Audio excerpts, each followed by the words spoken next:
Haleem season start అయిపోయింది. హలీం సీజన్‌లో హలీం తినకపోతే ఎలా చెప్పండి? హలీంని ఒక్కసారి తింటే మళ్ళీ మళ్ళీ తినాలనిపించేలాగా ఉంటుంది.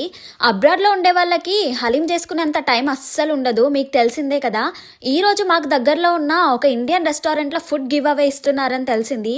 అది కూడా హలీం అండి. ఇంకా హలీం అంటే ఆగుతామా? ఫ్రెండ్స్ ఏసుకొని పరిగెత్తుకొని వెళ్ళిపోయామన్నమాట. అక్కడికెళ్ళాక చూస్తే చాలామంది క్రౌడ్ ఉన్నారు. అది కూడా ఫ్రీగా అంటే ఇంక మనం ఆగుతామా? చాలామంది వచ్చేసారు ఫ్రీగా అనేసరికి. సో అక్కడ మటన్ అండ్ చికెన్ హలీం 2 ఉన్నాయి. మీకు తెలిసిందే కదా! హలీం అంటే మటన్ ఎంత చాలా బాగుంటుందో. సో అలా మటన్ హలీం తీసుకొని ఫాస్ట్‌గా ఇంటికెళ్ళిపోయాను. అలా బాక్స్ ఓపెన్ చేసి చూస్తే ఘీ స్మెల్ అదిరిపోతుందనమాట. ఇంకా ఓపెన్ చేసి హలీంని బాగా తిన్నాను. నేను కూడా వీక్లీ ఒక 2 టైమ్స్ హలీం చేశాననమాట. ఫస్ట్ హలీం సీజన్ స్టార్ట్ అవ్వగానే. హలీం అయితే చాలా అంటే చాలా బాగుంది. ఫ్రీగా రంజాన్ సీజన్ అవ్వడంతో వాళ్ళు ఫ్రీగా గివ్ అవే ఇచ్చారని తెలిసింది. ఫైనల్‌గా హలీం అయితే చాలా అంటే చాలా నచ్చేసింది నాకు. ఇంకొకసారి వెళ్దాం అనుకున్నా గానీ ఇంకా బాగోదని ఆగిపోయాను.